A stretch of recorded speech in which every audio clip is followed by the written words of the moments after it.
शहर बगदाद से दूर एक पुरसुकून बस्ती में अयाज नामी एक बूढ़ा ताजिर रहता था।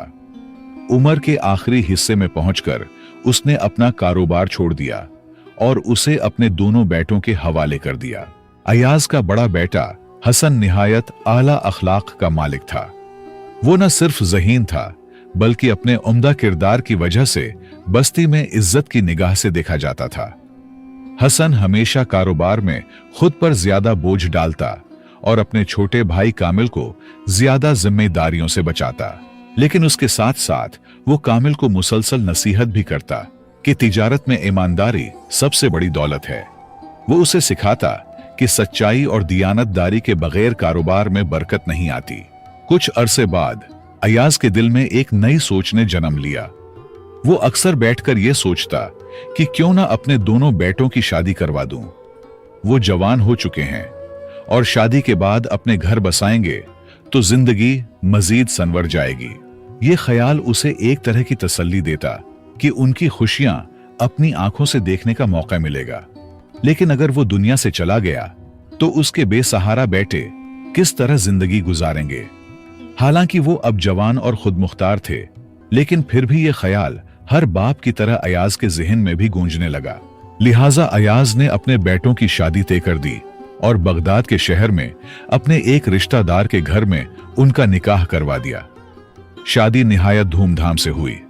बस्ती के लोग भी इस खुशी में शरीक हुए। अयाज को यूं महसूस हो रहा था जैसे बरसों बाद उसके दिल को हकीकी सुकून मिला हो। घर में अफराद बढ़ने से खुशी और भी ज्यादा हो गई। अयाज अपनी बहुओं का खास ख्याल रखता और अपने नवासों की उम्मीद पर दिन गुजारता। उसकी बीवी बहुत पहले वफात पा चुकी थी। बीवी के गुजर जाने के बाद अयाज बच्चों के सहारे जी रहा था, वरना जिंदगी से बहुत मायूस हो चुका था। लेकिन अब उसे ऐसा महसूस होता जैसे जिंदगी की खुशियां दोबारा लौट आई हो। मगर कुछ वक्त बाद कामिल, जो पहले ही लापरवाह और सख्त तबीयत का मालिक था, अपने बाप के सामने आ खड़ा हुआ। उसके चेहरे पर नागवारी के आसार नुमायां थे। वो तेज लहजे में बोला, अब्बा, मुझे कारोबार में अपना अलग हिस्सा चाहिए। मैं बड़े भाई हसन के साथ मजीद काम नहीं कर सकता। वो कमाई का ज्यादा हिस्सा खुद रख लेता है और मुझे कम देता है। ये नाइंसाफी है। मैं अब मजीद बर्दाश्त नहीं कर सकता। कामिल की बातें सुनकर बाप के दिल में भी हल्का सा शक पैदा हुआ कि शायद कामिल की बात में कुछ सच्चाई हो, क्योंकि बज़ाहिर तो बात ठीक थी। लेकिन वो हसन की तबीयत से खूब वाकिफ था।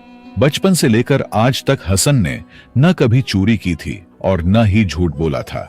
वो हमेशा ईमानदारी और दियानतदारी के साथ जिंदगी गुजारता आया था। लेकिन फिर भी अय्याज ने कामिल की बात को नजरअंदाज नहीं किया और गहरी सोच में पड़ गया। आखिरकार उसने हसन को बुलाकर नरमी से कहा, बेटा, मैं जानता हूं कि तुम हमेशा सच्चाई और दियानत के रास्ते पर चले हो और मुझे यकीन है कि ऐसा कोई मामला नहीं होगा। लेकिन अगर तुम्हारी रजा हो तो कारोबार का बंटवारा कर देना बेहतर होगा, ताकि दोनों भाई अपने अपने हिस्से के साथ इत्मीनान से जिंदगी गुजार सकें। ये कहते हुए अयाज के लहजे में अफसोस भी था और बेबसी भी, क्योंकि वो नहीं चाहता था कि उसके बेटों के दरमियान कोई रंजिश पैदा हो।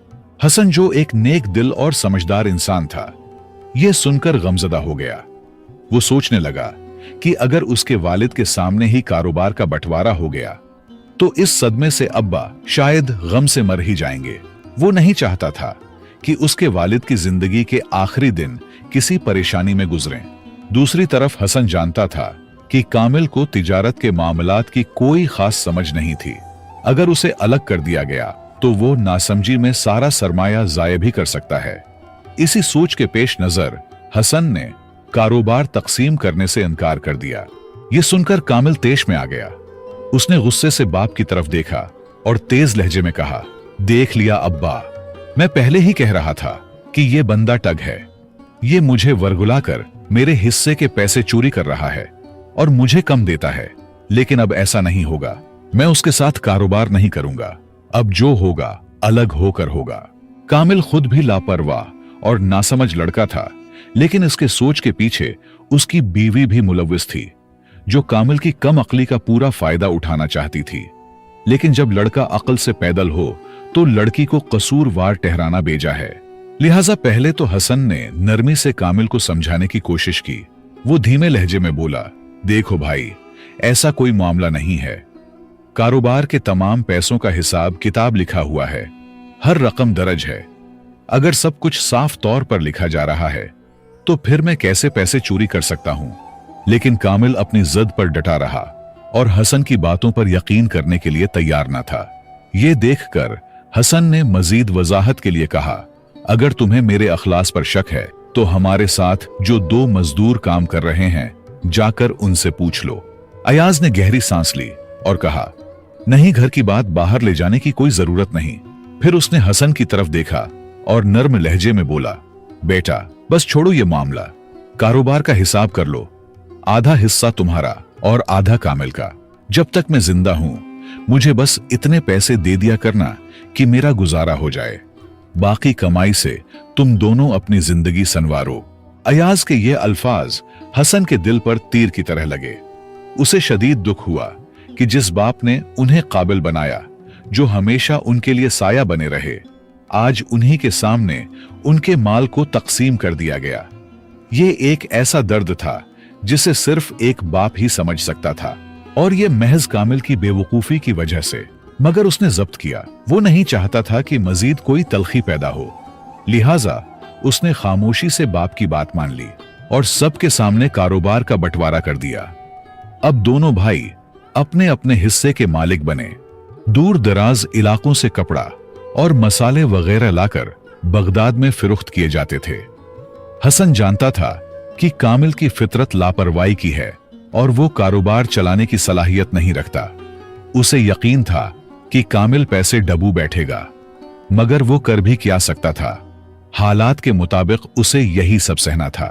वक्त गुजरता रहा। दोनों भाई एक ही घर में रहते थे, मगर कारोबार अलग अलग था। पहले जो 2 मजदूर उनके साथ काम करते थे, वो भी तकसीम हो गए, एक कामिल के साथ और एक हसन के साथ। जिंदगी बज़ाहिर मामूल के मुताबिक चल रही थी, लेकिन अंदर ही अंदर तूफान उठ रहा था। हसन की समझदारी और मेहनत के बायस इसका कारोबार तरक्की कर रहा था, जबकि कामिल की लापरवाही और नासमझी ने जल्द ही उसे जवाल की तरफ धकेलना शुरू कर दिया। चंद ही महीनों में नुकसान होने लगा और वो मुसलसल घाटे में जाने लगा। कुछ अरसा बाद बड़े भाई हसन ने कामिल को नरमी से समझाया, भाई, अपने कारोबार का हर महीने हिसाब किताब किया करो, ताकि तुम्हें कमाई और नुकसान का अंदाजा रहे। ऐसा ना हो कि तुम मुसलसल नुकसान में जा रहे हो और तुम्हें पता ही ना चले। मगर कामिल, जो अक्ल से बिल्कुल पैदल और कारोबार के मामलात से नावाकिफ था, अपनी जिद पर कायम रहा। उसने खुद एतमादी से जवाब दिया, नहीं भाई, मुझे सब मालूम है, मैं कमाई में हूं और मुझे एक एक टके का हिसाब रहता है, तुम फिक्र न करो। हसन और अयाज दोनों कामिल की लापरवाही से खूब वाकिफ थे, मगर वो खामोश रहे। जानते थे कि समझाने का कोई फायदा नहीं होगा। वक्त गुजरता रहा और बिलाखिर कामिल ने वो दिन देख लिया जिसका उसे हमेशा खौफ था। जब उसने कारोबार का हिसाब किया तो मालूम हुआ कि वो कर्जों में डूब चुका है, मगर उसके गुरूर का आलम यह था कि वो खुद को तसल्ली देता रहा, कोई बात नहीं, दुकान में अभी काफी सामान मौजूद है, जैसे तैसे करके कर्ज उतर ही जाएगा। मगर वो ये नहीं समझ रहा था कि अगर यही हाल रहा तो जल्द ही उसके पास बेचने के लिए कुछ भी नहीं बचेगा और वो लखपति से रोडपति बन जाएंगे। वक्त गुजरता गया और एक दिन वो भी आया जब कामिल की दुकान में सामान कम होने लगा। वो जो कभी शान से कहता था कि सब कुछ उसके काबू में है, अब आहिस्ता आहिस्ता हकीकत के करीब पहुंच रहा था।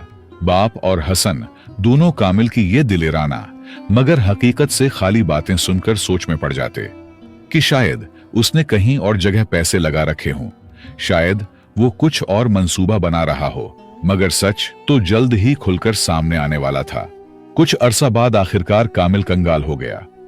एक दिन वो बोझल कदमों के साथ बाप के पास आया और बेबसी से कहने लगा, अब्बा, मैं मुसलसल नुकसान क्यों कर रहा हूं? मैं तो सब कुछ ठीक से करता हूं, फिर भी मेरा कारोबार डूब गया। और देखें, हसन का कारोबार दुगना हो चुका है। आखिर उसकी क्या वजह है? अयाज एक समझदार और तजर्बाकार शख्स था। उसने कामिल की बातें गौर से सुने लेकिन कुछ न कहा। वो जानता था कि कामिल ज़बानी बातों से नहीं मानेगा जब तक कि उसे अमली सबक न दिया जाए। इसलिए उसने एक तरकीब सोची। शाम को अयाज ने दोनों बेटों हसन और कामिल को अपने पास बुलाया और कहा, बेटा, मैं तुम दोनों से एक जरूरी बात करना चाहता हूं, लेकिन पहले शर्त यह है कि आज रात तुम दोनों मेरे कमरे में गुजारोगे। दोनों ने फौरन हामी भर ली। रात हुई और सब अपने बिस्तरों पर लेट गए। जब मुकम्मल खामोशी छा गई और दोनों बेटे गहरी नींद में चले गए तो अयाज आहिस्ता से उठा और दोनों के बटुए जो उन्होंने तकिए के नीचे रखे थे निकाल लिए। वो बटुए अशरफियों से भरे थे। बटुए चुराकर वो दोबारा अपने बिस्तर पर आ गया जैसे कुछ हुआ ही ना हो। सुबह होते ही तीनों जागे, नमाज अदा की और नाश्ता करने लगे। नाश्ता खत्म हुआ तो कामिल ने अपने तकिए के नीचे हाथ डाला और चीखने लगा, मेरा बटुआ कहां गया? उसने पूरा बिस्तर उलट दिया मगर बटुआ नहीं मिला। मेरे पैसे कहां गए? किसने चुराए? कामिल गुस्से से चीखने लगा। वो फौरन हसन की तरफ देखकर बोला, ये तुम्हारी ही हरकत है, तुमने मेरा बटुआ चुरा लिया है। फिर वो अयाज की तरफ मुड़ा, अब्बा, आपने ही तो हमें यहां सुलाया था, आपने मेरा बटुआ चुराया तो नहीं है। तुम दोनों मेरे माल के पीछे पड़े हुए हो। मुझे जल्दी अपना बटुआ दे वरना मैं काजी के पास चला जाऊंगा। कामिल की बातें सुनकर अयाज मुस्कुराकर बोला, बेटा, जल्दबाजी में इल्जाम मत लगाओ। पहले सोचो, अगर तुम्हारा बटुआ गायब हुआ है तो हसन का भी गायब है। क्या वो तुमने चुरा लिया है? कामिल चौंक गया और जल्दी से हसन की तरफ देखा। हसन जो पुरस्कून बैठा था कुछ कहे बिना कामिल की बातें सुनता रहा मगर अपने बटुए के बारे में कुछ न कहा। अयाज ने कामिल को समझाने के लिए मुस्कुराकर हसन से पूछा, बेटा, तुम्हारा बटुआ भी तो गायब है, तुम क्यों शोर नहीं मचा रहे? हसन ने अदब से जवाब दिया, अब्बा, शायद मैं कहीं भूल आया हूं, या अगर किसी ने लिया भी है तो वो इसी घर में ही खर्च करेगा जो हम सबका है। अयाज ने कामिल की तरफ देखा और कहा, बेटा, यही फर्क है तुम में और हसन में। वो नुकसान पर सब्र करता है, तुम इल्जाम लगाते हो। वो मेहनत पर यकीन रखता है, तुम किस्मत पर। हसन की यही खूबी उसे कामयाब बनाती है और तुम्हारी यही जल्दबाजी तुम्हें नाकाम कर रही है। कुछ वक्त बाद जब बाप ने दोनों का रवैया देखा तो उसने अशरफियों के तेले निकालकर सामने रख दिए। कामिल और हसन हैरत में पड़ गए कि ये क्या माजरा है। बाप ने कामिल की तरफ देखा और गहरी आवाज में कहा, बेटा, तुम दूर दराज इलाकों से सामान लाते हो, मेहनत भी करते हो, लेकिन नाकामी की वजह यह है कि तुमने महज चंद अशरफियों के लिए अपने बाप और बड़े भाई पर इल्जाम तराशी की। इसका मतलब है कि तुम्हारे लिए रिश्तों से ज्यादा दौलत की भूख अहम है।